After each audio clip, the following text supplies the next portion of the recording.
Assalamualaikum. Welcome to Medical Globe e-learning. I am Nayab Khalid. Today I will tell you about the guidelines of the chapter number 7 of general bacteriology, which is pathogenesis. This chapter is very important. ठीक है, ये chapter पूरा का पूरा important है. इसमें से आपने अच्छे तरीके से डिफरेंट चीज़ें लर्न करनी है. First of all principles of pathogenesis, इसको होल रीड करना है आपने. ठीक है, और इसमें से डेफिनेशंस आपने याद करनी है. अपॉर्चुनिस्टिक पैथोजेंस की डेफिनेशन, विरुलेंस की डेफिनेशन, डेट्रीमेंटल होस्ट की definition, infectious dose, virulence factors, ये सारी इसमें से अपने डेफिनेशंस याद करनी है. फिर आता है आपके पास types of bacterial infections. Types of bacterial infections को आपने थोड़ी रीड करना है. ठीक है, इसमें सारी जितनी भी डेफिनेशंस दी हुई हैं वो सारी चीज़ें अच्छे तरीके से आपने याद करनी है. एपिडेमिक, पेंडेमिक, अपेरेंट एंड इनअपेरेंट, सब clinical, latent state, normal flora की डेफिनेशन पूछी जाती है वाइवा में. कोलोनाइजेशन क्या होता है, ये सारी डेफिनेशंस आपने लर्न करनी है. फिर आता है आपके पास stages of the bacterial pathogenesis. ये 4-5 स्टेजेस आपने याद करनी है, ये SCQ में पूछ लेते हैं. नेक्स्ट है फिर हमारे पास डेट्रीमेंट्स ऑफ बैक्टीरियल पैथोजेनेसिस. इसके डेट्रीमेंट्स आपने थोरली सारा का सारा इसमें से आपने रीड करना है.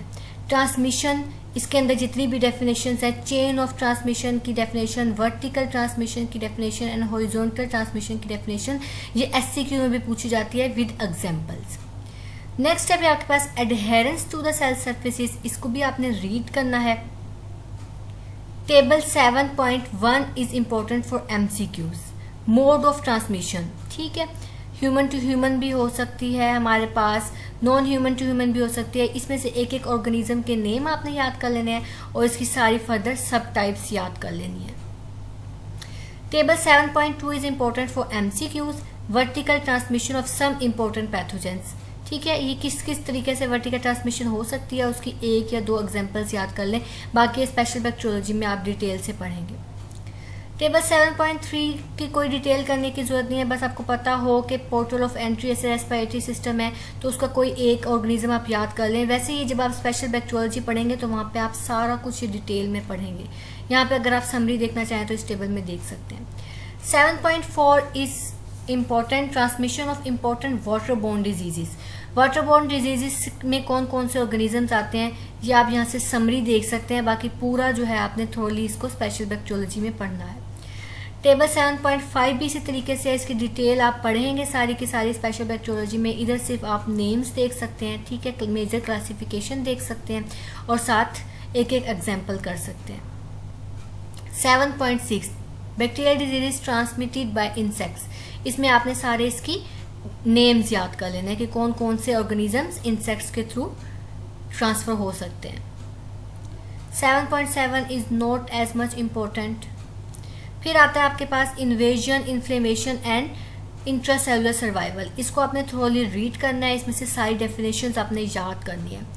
ठीक है, इंट्रासेलुलर सर्वाइवल की डेफिनेशन, पायोजेनिक ग्रैनुलोमेटस इन्फ्लेमेशन क्या होती है, इसकी डेफिनेशंस. ठीक है, ये सारा आपने थोड़ी याद करना है और इसके अंदर ये 4-5 पॉइंट्स लिखे हुए हैं, ये भी आपने सारे लर्न करने हैं. मैंने जो हाईलाइट किया हुआ पूरा पोर्शन.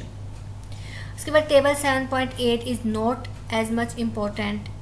इस टॉपिक में से बाकी आपने मैंने जो हाईलाइटेड पॉइंट किए हैं वो आपने याद कर लेना है. एक्टिन रॉकेट्स क्या होते हैं ये पूछ सकते हैं वाइवा में. पैथोजेनेसिटी आइलैंड्स क्या होते हैं, सूडो मेम्ब्रेन्स किस ऑर्गेनिज्म में बनती हैं, डेप्थेरिया वगैरह. ठीक है, ये आपने सारा इसमें से एक बार जस्ट रीड करना है. टॉक्सिन प्रोडक्शन में एक्सोटॉक्सिन्स वाला जो क्वेश्चन है वो आपको एज अ SCQ आ सकता है. इसके जो मेन फीचर्स हैं बेसिकली एक्सोटॉक्सिन्स और एंडोटॉक्सिन्स के, ये इंपॉर्टेंट हैं फॉर SCQ. ये टेबल SCQ के लिए इंपॉर्टेंट है, टेबल 7.9, और इसमें से MCQs भी आ सकते हैं. बाकी आपने इसको सारा थोड़ी रीड करना है क्योंकि एक्सोटॉक्सिन्स का पूरा मैकेनिज्म जो है वो पूछा जाता है SCQ में. Table 7.1 is important to draw and label. Table 7.10 is important for MCQs. Just read it, names only. Table 7.11 is important for SCQ. ठीक है, important mechanism of action of the bacterial एक्सोटोक्सिन्स।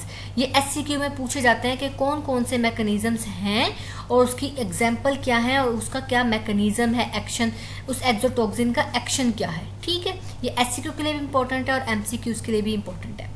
Gram positive bacteria, ये बस just read करना है आपने यहाँ से।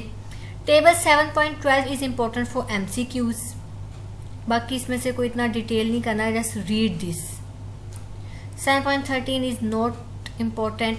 ये सारा जितना भी पोर्शन है सारा आपने रीड करना है एक्सोटोक्सिन्स की।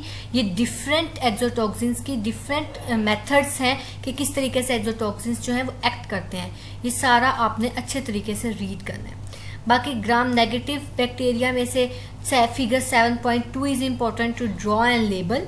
ठीक है, इसके अलावा heat labile enterotoxins and shiga toxins and ABA enterotoxins and pertussis toxins, ये चारों टॉक्सिन्स की डिटेल आपने अच्छे तरीके से करनी है ग्राम नेगेटिव ऑर्गेनिजम्स की में, क्योंकि इसमें से SCQ भी आता है और MCQs भी आ सकते हैं। एक्सोटॉक्सिन्स बेसिकली SCQs के लिए बहुत इंपॉर्टेंट है। देन एंडोटॉक्सिन्स को जस्ट रीड करना है आपने। फीवर एंड शॉक किस तरीके से हो सकता है ये मेथड पता होना चाहिए आपको। ये सारा मेथड दिया हुआ है फिगर 7.3 में। ठीक है, ये SCQ भी आ जाता है कभी कभी, लेकिन मोस्टली ये MCQs के लिए इंपॉर्टेंट है ये फिगर। ठीक है, बाकी ये पेज आपने पूरा रीड करना है एंडोटॉक्सिन्स के एक्शन के लिए। Table 7.14 effects of the endotoxin, this is important for MCQs। ठीक है, ये क्या क्लिनिकल फाइंडिंग किस मेडिएटर की वजह से हो सकती है, ये MCQs में आता है। इसके अलावा डिसएमिनेटेड इंटरवेस्कुलर कोआगुलेशन, ये जस्ट आपने पूरा टेबल, ये पार्ट जो है पूरा आपने इसको रीड आउट करना है। Table 7.15 is important for MCQs। बाकी ये पूरा पेज आपने अच्छे तरीके से रीड करना है। इम्यूनोपैथोजेनेसिस में से कुछ करने की ज़रूरत नहीं है। Bacteria infection associated with cancer, इसमें से जस्ट आपने नेम्स देखने हैं कि कौन कौन से हो सकते हैं। माल्ट है, H. pylori, ठीक है, इसमें सिर्फ नेम्स देखने हैं आपने। अच्छा, typical stages of an infectious disease, ये स्टेजेस बहुत इंपॉर्टेंट है। Incubation period, prodrome period, specific disease period and recovery period, ये इंपॉर्टेंट SCQ है और ये सारी डेफिनेशंस आपको अच्छे से आनी चाहिए। टेबल 7.16 को आपने MCQs के लिए देख लेना है कि कौन सी स्ट्रेन्स होती हैं बैक्टीरिया की जो डिफरेंट डिजीज कॉज करवा रही हैं। Figure 7.4 is not as much important, कभी कोई MCQ इसमें से आ सकता है। Koch's postulate is important for SCQ। ठीक है, इसके सारे 4 पॉइंट्स जो है वो SCQ में पूछते हैं। बाकी ये टिपिकल स्टेजेस मैंने आपको पीछे भी बता दिए, इंपॉर्टेंट है और ये इस तरीके से आपको ड्रॉ भी करनी आनी चाहिए। ये फिगर भी आपने लाजमी करनी है, figure 7.5।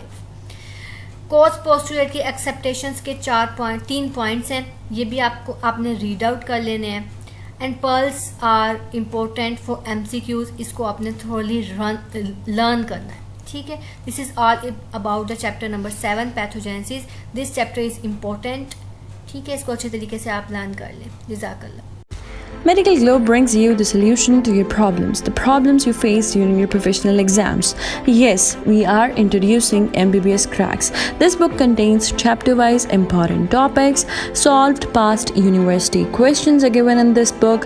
Chapter pearls are given to help you ace your MCQs exams. Besides this, forensic summaries are added and important pictures from Big Robins and OSPI pictures in high resolution are added to help you ace your OSPI exams.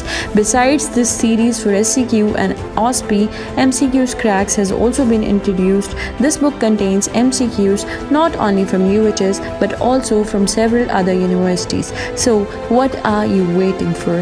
Get your book ordered online at a given number, that is 0335 6633 007, and I promise you that you won't regret purchasing this.